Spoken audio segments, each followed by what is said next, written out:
കാൽനൂറ്റാണ്ടിന് ശേഷം കെപിസിസിയിൽ സംഘടനാ തെരഞ്ഞെടുപ്പ് നടത്താൻ ഹൈക്കമാൻഡ് തീരുമാനം.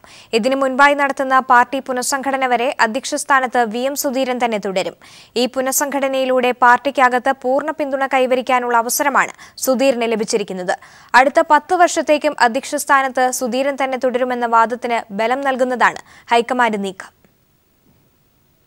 1991 ശേഷം ആദ്യമായി കെപിസിസിയിൽ സംഘടനാ തെരഞ്ഞെടുപ്പ് നടത്താനാണ് ഹൈക്കമാൻഡ് തീരുമാനം.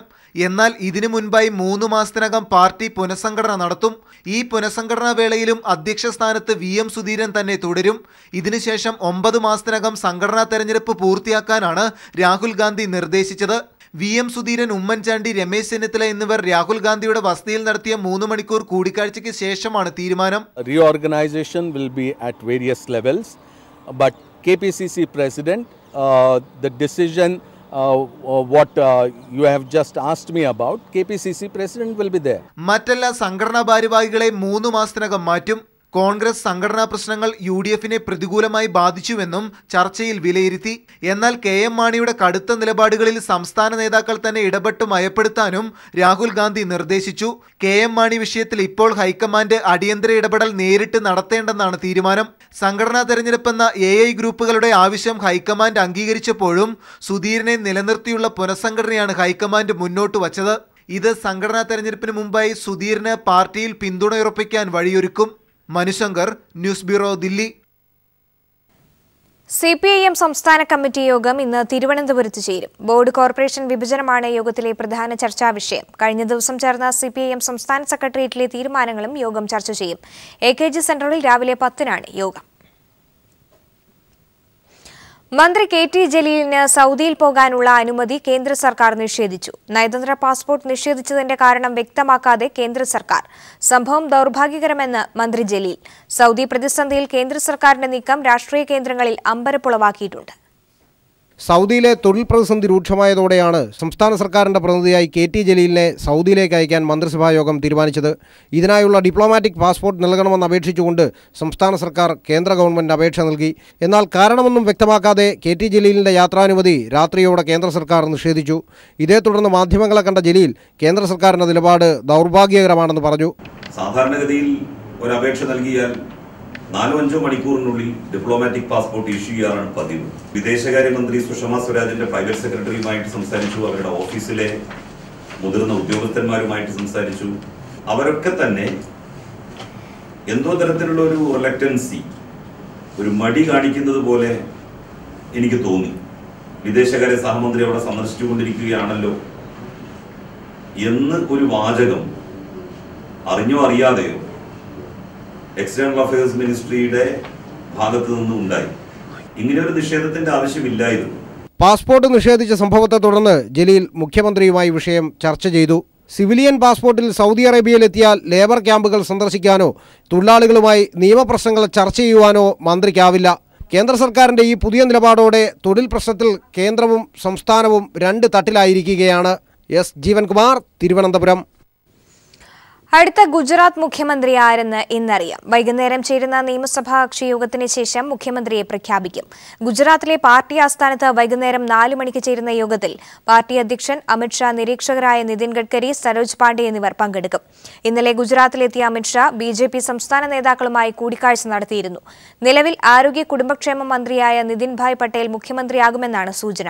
മുഖ്യമന്ത്രി സ്ഥാനം രാജിവെച്ച ആനന്ദിബെൻ പട്ടേൽ ഉൾപ്പെടെ ഭൂരിപക്ഷം സംസ്ഥാന നേതാക്കൾ മുഖ്യമന്ത്രി സ്ഥാനത്തേക്ക് നിതിൻ ഭായ് പട്ടേലിന്റെ പേരാണ് നിർദ്ദേശിച്ചത്. പാലക്കാട് ജില്ലയിലെ കിഴക്കൻ അതിർത്തി പ്രദേശത്തെ കർഷകർ ജപ്തി ഭീഷണിയിൽ. ഒഴലപ്പതി വില്ലേജിൽ മാത്രം 57 പേർക്ക് ബാങ്കുകളുടെ ജപ്തി നോട്ടീസ് ലഭിച്ചു. വയനാടിന് പ്രഖ്യാപിച്ച പോലെ കാർഷിക വായ്പകൾക്ക് മൊറട്ടോറിയം പ്രഖ്യാപിക്കണമെന്ന് കർഷകർ ആവശ്യപ്പെടുന്നു. കൊഴിഞ്ഞാമ്പാറ, വടകരപ്പതി പഞ്ചായത്തുകളിലെ കാർഷിക വായ്പ എടുത്ത 100ഓളം കർഷകരാണ് ജപ്തി ഭീഷണി നേരിടുന്നത്. ഒഴലപ്പതി വില്ലേജിൽ മാത്രം 57 പേർക്ക് നോട്ടീസ് ലഭിച്ചെന്ന് കർഷകർ പറയുന്നു. ദേശസാൽകൃത ബാങ്കുകളിൽ നിന്നും സഹകരണ ബാങ്കുകളിൽ നിന്നും കൃഷിക്കായി ലോൺ എടുത്തവരാണിവർ. നിറയെ പേര് ലോൺ എടുത്തവർ അടച്ചില്ല. 40-50 ആൾക്കാർക്ക് ഇവിടെ വില്ലേജ് ഓഫീസിൽ RR വന്നിട്ടുണ്ട്. ഈ മൊറട്ടോറിയം കുറച്ചുണ്ടായിരുന്നു, അത് കഴിഞ്ഞു, പോയ മാസത്തോടെ കഴിഞ്ഞു. ഇനി വില്ലേജ് ഓഫീസ് നടപടിയിലൊക്കെ ഉണ്ടാകും. എന്നാലും ഇവിടെ അടയ്ക്കാനോ എടുക്കാനോ പൈസ ഇല്ല. ഇപ്പൊ പൂട്ടാനുള്ളത് ഇതൊന്നുമില്ല. ഏത് ഇൻകമും ഇല്ല, ഒരു സോഴ്സും ഇല്ല. ആ സമയത്താണ് ഇങ്ങനെയുണ്ട്. இப்போ நான் அதுக்கு வாய்தா வாங்கி வில்லேஜ் ஆஃபீஸர்கிட்ட சொல்லியிருக்குது. இப்போ உடனடியாக நாங்கள் ஏலம் பிச்சிருவோம் அப்படின்னு சொல்லியிருக்கிறாங்க. அன்னைக்கு மேனேஜர் வந்து சரி நாங்கள் பார்த்து கொஞ்சம் தள்ளி கொடுங்கோ அப்படின்ட்டு ஒரு 2 லட்சம் ரூபா கொண்டுட்டு போனோம். அவை கட்டினா பூரா கட்டு அப்புறம் தள்ளி கொடுக்குறேன்னு 2 ലക്ഷത്തെ കട്ടിന അത് വട്ടിക്ക് தான் பண்ணி மறுபடியும் அந்த 7 ലക്ഷം தான் போட்டுருவாங்க.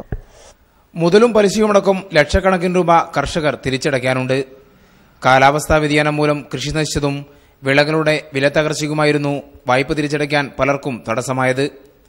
തെരഞ്ഞെടുപ്പ് കാലത്ത് നിർത്തിവെച്ച ജപ്തി നടപടികൾ റവന്യൂ വകുപ്പ് പുനരാരംഭിച്ചതോടെ കർഷകർ ആശങ്കയിലാണ്. ക്യാമറാമാൻ മഹേഷ് പാലക്കാടിനൊപ്പം AK ലതീഷ്. അടുത്ത ഗുജറാത്ത് മുഖ്യമന്ത്രി ആരെന്ന് ഇന്നറിയാം. വൈകുന്നേരം ചേരുന്ന നിയമസഭാ കക്ഷിയോഗത്തിന് ശേഷം മുഖ്യമന്ത്രിയെ പ്രഖ്യാപിക്കും. ഗുജറാത്തിലെ പാർട്ടി ആസ്ഥാനത്ത് വൈകുന്നേരം 4 മണിക്ക് ചേരുന്ന യോഗത്തിൽ പാർട്ടി അധ്യക്ഷൻ അമിത്ഷാ, നിരീക്ഷകരായ നിതിൻ ഗഡ്കരി, സരോജ് പാണ്ഡെ എന്നിവർ പങ്കെടുക്കും. ഇന്നലെ ഗുജറാത്തിലെത്തിയ അമിത്ഷാ BJP സംസ്ഥാന നേതാക്കളുമായി കൂടിക്കാഴ്ച നടത്തിയിരുന്നു. നിലവിൽ ആരോഗ്യ കുടുംബക്ഷേമ മന്ത്രിയായ നിതിൻ ഭായ് പട്ടേൽ മുഖ്യമന്ത്രിയാകുമെന്നാണ് സൂചന. മുഖ്യമന്ത്രി സ്ഥാനം രാജിവെച്ച ആനന്ദിബെൻ പട്ടേൽ ഉൾപ്പെടെ ഭൂരിപക്ഷം സംസ്ഥാന നേതാക്കൾ മുഖ്യമന്ത്രി സ്ഥാനത്തേക്ക് നിതിൻ ഭായ് പട്ടേലിന്റെ പേരാണ് നിർദ്ദേശിച്ചത്. ആറളം ഫാമിൽ 240 തൊഴിൽ ദിനങ്ങൾ പൂർത്തിയാക്കിയ തൊഴിലാളികളെ സ്ഥിരപ്പെടുത്തണമെന്നും സേവനവേതന വ്യവസ്ഥകൾ നടപ്പിലാക്കണമെന്നും ആവശ്യപ്പെട്ടുള്ള സർക്കാർ ഉത്തരവ് ഇതുവരെ നടപ്പിലായില്ല. തൊഴിലാളികൾ നടത്തിയ സമരത്തിന്റെ ഭാഗമായി കഴിഞ്ഞ സർക്കാരായിരുന്നു 2015 ഡിസംബറിൽ ഉത്തരവിറക്കിയത്. ഫാം ലാഭത്തിലല്ലെന്ന് പറഞ്ഞ് ഇന്നും ഉത്തരവ് നടപ്പിലാക്കാതെ തൊഴിലാളികളെ പ്രതിസന്ധിയിലാക്കുകയാണ് മാനേജ്മെന്റ്. തൊഴിലാളികളെ സ്ഥിരപ്പെടുത്തണമെന്നാവശ്യപ്പെട്ട് ആദിവാസി ക്ഷേമ സമിതി നേതൃത്വത്തിൽ നടത്തുന്ന സമരം 4 ദിവസം പിന്നിട്ടു. 1971 രൂപീകരിച്ച 7000 ഏക്കർ വരുന്ന ആറളം ഫാമിൽ 3500 ഏക്കർ ആദിവാസി പുനരധിവാസ മേഖലയാണ്. പുനരധിവസിപ്പിക്കപ്പെട്ട ആദിവാസി സമൂഹത്തിന് ജോലി കൂടി ഉറപ്പാക്കുകയെന്ന ലക്ഷ്യത്തോടെയാണ് ശേഷിക്കുന്ന സ്ഥലം ഫാമായി നിലനിർത്തിയത്. 288 കാഷ്വൽ തൊഴിലാളികളുള്ള ഫാമിൽ 240 തൊഴിൽ ദിവസം പൂർത്തിയാക്കിയ 112 തൊഴിലാളികളെ സ്ഥിരപ്പെടുത്തണമെന്നും സംസ്ഥാന സർക്കാരിന്റെ ഫാമുകളിലെ ശമ്പള വ്യവസ്ഥ നടപ്പിലാക്കണമെന്നും ആവശ്യപ്പെട്ട് കഴിഞ്ഞ വർഷം തൊഴിലാളികൾ നടത്തിയ സമരത്തിന്റെ ഭാഗമായി സർക്കാർ ഉത്തരവിറക്കിയെങ്കിലും ഉത്തരവ് നടപ്പിലായില്ല. ഞങ്ങൾക്ക് 240 ദിനം പൂർത്തീകരിച്ചു കഴിഞ്ഞാൽ ഞങ്ങളെ സ്ഥിരപ്പെടുത്തുമെന്നും ഞങ്ങളുടെ ഇവിടുത്തെയുള്ള ശമ്പള വേതനം ക്രമമായിട്ട് ഞങ്ങൾക്ക് തരുമെന്ന് പറഞ്ഞിട്ടുള്ളതാണ്. ഇന്ന് വരെയായിട്ട് ഞങ്ങളുടെ ശമ്പളങ്ങൾ പുതുക്കി തരുവോ ഞങ്ങളുടെ ശമ്പളം കൂട്ടിത്തരുവോ ഒന്നും അവർ ചെയ്തിട്ടില്ല. വീണ്ടും തൊഴിലാളി സമരത്തെ തുടർന്ന് കലക്ടർ ഉത്തരവ് നടപ്പിലാക്കണമെന്ന് ആവശ്യപ്പെട്ടു. ജൂലൈ 28-ന് ബോർഡ് യോഗത്തിൽ തീരുമാനമാകുമെന്ന് അറിയിച്ചിട്ടും നടപടികൾ ഉണ്ടായില്ല. ഇവിടെ തൊഴിലാളികളെ അംഗീകരിക്കാനോ അവർക്ക് അതിന്റെ അടിസ്ഥാനത്തിൽ ശമ്പളം നൽകാനോ തയ്യാറാവുന്നില്ല. ആറളം ഫാമിന്റെ MD പല കാരണങ്ങൾ പറഞ്ഞ് തൊഴിലാളികളുടെ ഈ ആനുകൂല്യം നിഷേധിക്കുകയാണ്. ഫലപ്രദമായ നിലയിൽ ബോർഡ് യോഗം നടക്കുന്നില്ല. വിവിധ വകുപ്പ് സെക്രട്ടറിമാരാണ് ഇതിൻ്റെ ബോർഡിനകത്തുള്ളത്. ജില്ലാ കളക്ടറാണ് ചെയർമാൻ. ഒരു റിട്ടയർഡ് ചെയ്തിട്ടുള്ള സർക്കാർ ഉദ്യോഗസ്ഥനാണ് ഇപ്പോൾ ഇതിൻ്റെ MD ആയിട്ട് പ്രവർത്തിക്കുന്നത്. അതുകൊണ്ട് ഫലപ്രദമായി യോഗം ചേർന്നുകൊണ്ട് ഈ ഫാമിൻ്റെ വികസന പ്രവർത്തനങ്ങൾ പ്ലാൻ ചെയ്യാൻ വേണ്ടി സാധിക്കുന്നില്ല. തൊഴിലാളികളുടെ വിഷയങ്ങൾ ചർച്ച ചെയ്ത് പരിഹരിക്കാൻ വേണ്ടി സാധിക്കും. ആറളം ഫാമിലെ തൊഴിലാളി പ്രശ്നങ്ങൾ പരിഹരിക്കണമെങ്കിൽ ഡയറക്ടർ ബോർഡ് അടക്കമുള്ള വിഷയങ്ങൾ സമഗ്രമായ ഒരു പഠനത്തിന് തന്നെ വിധേയമാക്കേണ്ടിയിരിക്കും. ആറളം ഫാമിൽ നിന്നും PV ജോഷില. കൈക്കൂലി നൽകാത്തതിന് ആദിവാസി യുവതിക്ക് കാസർഗോഡ് ജനറൽ ആശുപത്രിയിൽ ചികിത്സ നിഷേധിച്ചതായി പരാതി. അടിയന്തര ശസ്ത്രക്രിയയ്ക്ക് വിധേയയാകേണ്ടിയിരുന്ന കുമ്പള സ്വദേശിനി സരസ്വതിയാണ് അധികൃതർക്ക് പരാതി നൽകിയത്. പരിശോധന നടത്തിയ ഗൈനക്കോളജിസ്റ്റ് ആവശ്യപ്പെട്ട കൈക്കൂലി നൽകാത്തതിനാൽ വീട്ടിലേക്ക് തിരികെ അയച്ചതായാണ് ആക്ഷേപം. സംഭവത്തിൽ നടപടി ആവശ്യപ്പെട്ട് യുവജന സംഘടനകൾ ആശുപത്രി സൂപ്രണ്ടിന്റെ ഓഫീസിന് മുന്നിൽ ധർണ നടത്തി. ഗർഭപാത്ര സംബന്ധമായ അസുഖത്തെ തുടർന്ന് കാസർഗോഡ് ജനറൽ ആശുപത്രിയിൽ ചികിത്സ തേടിയെത്തിയ കുമ്പള സ്വദേശിനിയായ സരസ്വതിയെ പരിശോധിച്ച ഗൈനക്കോളജിസ്റ്റ് 2000 രൂപ കൈക്കൂലി ആവശ്യപ്പെട്ടുവെന്നാണ് പരാതി.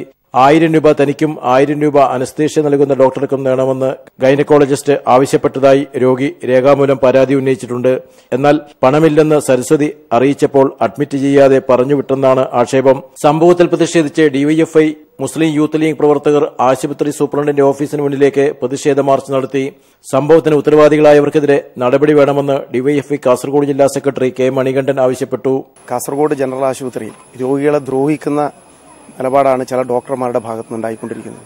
വളരെ നിർധനയായ ഒരു പട്ടികജാതി വിഭാഗത്തിൽപ്പെട്ട ഒരു സ്ത്രീയെ അതീവ ഗുരുതരാവസ്ഥയിൽ ഇവിടെ അഡ്മിറ്റ് ചെയ്ത് ഓപ്പറേഷന് വിധേയമാക്കണം എന്ന് ഡോക്ടർ തന്നെ ശുപാർശ ചെയ്ത് അതിന്റെ നടപടിക്രമങ്ങളുമായി മുന്നോട്ട് പോകുന്ന സാഹചര്യത്തിൽ പൈസ തരാതെ ഓപ്പറേഷൻ നടത്താൻ കഴിയില്ല എന്ന നിലപാടെടുത്ത് അവസാനം പൈസ കൊടുക്കാൻ നിർവാഹമില്ലാതെ ഈ രോഗി ആശുപത്രിയിൽ നിന്നും വിട്ടുപോകേണ്ടി വരുന്ന സ്ഥിതിയാണ് ഉണ്ടായത്.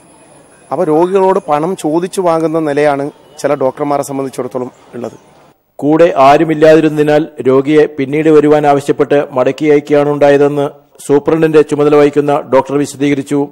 കാസർഗോഡ് ജനറൽ ആശുപത്രിയിൽ ഇതേ ആശുപത്രിയിലെ ജീവനക്കാരോട് പോലും ചികിത്സയ്ക്ക് കൈക്കൂലി ആവശ്യപ്പെട്ടതായി ചില ഡോക്ടർമാർക്കെതിരെ ആക്ഷേപം ഉയർന്നിട്ടുണ്ട്. ഗൈനക്കോളജി, അനസ്തീഷ്യ വിഭാഗങ്ങളിലെ ചില ഡോക്ടർമാർക്കെതിരെയാണ് പ്രധാനമായും അഴിമതി ആരോപണം. News bureau, Kasaragod. തിരികെ വാർത്തയിലേക്ക്. ദുരിത ജീവിതത്തിന്റെ നേർക്കാഴ്ചയാവുകയാണ് കണിയാപുരം സ്വദേശികളായ ഒരമ്മയും മകളും.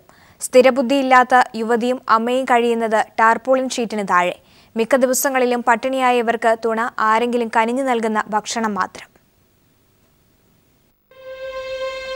ദുരന്തം വേട്ടയാടുക എന്നത് കണിയാപുരം സ്വദേശികളായ ഉമൈബ ബീവിക്കും മകൾ സജീനയ്ക്കും ഇന്നൊരു പുതുമയെ അല്ലാതായി മാറിയിരിക്കുന്നു. ജന്മന അപസ്മാര രോഗിയായ സജീനയ്ക്ക് 13 വയസ്സുള്ളപ്പോൾ രോഗം മൂർച്ഛിച്ചു. തലച്ചോറിന് ഗുരുതരമായ രോഗം ബാധിച്ച് സ്ഥിരബുദ്ധി നഷ്ടപ്പെട്ട തികച്ചും ഒറ്റപ്പെട്ട അവസ്ഥയ്ക്കിടയിലാണ് കൂലിപ്പണിക്കാരനായ പിതാവ് റഷീദ് കൂടി മരണപ്പെട്ടത്. ദാരിദ്ര്യം, നിത്യവിരുന്നുകാരനായ വീട്ടിൽ അപകടങ്ങൾ പിന്നൊരു തുടർക്കഥയാവുകയായിരുന്നു. 2015 ജനുവരി മാസം 3-ാം തീയതി ട്രെയിനിൽ നിന്നും വീണ സജീനയുടെ കാലിലൂടെ ട്രെയിൻ കയറി ഇറങ്ങി. വലതുകാൽ മുറിച്ചു മാറ്റേണ്ടി വന്നിട്ടും റെയിൽവേ അധികാരികൾ തിരിഞ്ഞു നോക്കിയില്ല.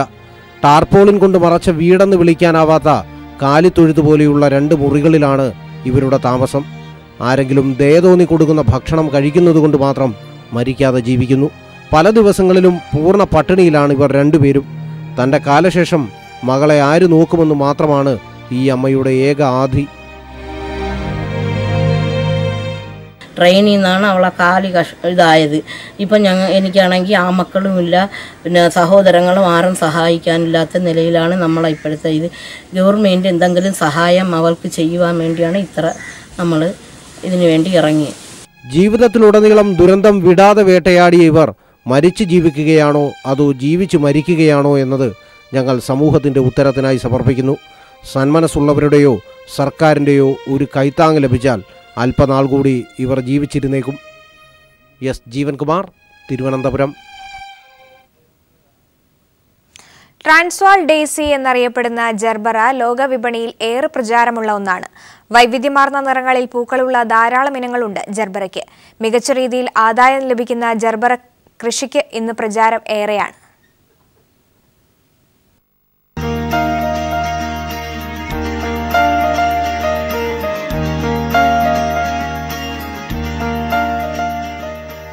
ദളങ്ങളുടെ വിന്യാസം അനുസരിച്ച് സിംഗിൾ, ഡബിൾ, സെമി ഡബിൾ എന്നീ 3 വിഭാഗങ്ങളായി ജർബർ തരം തിരിച്ചിരിക്കുന്നു.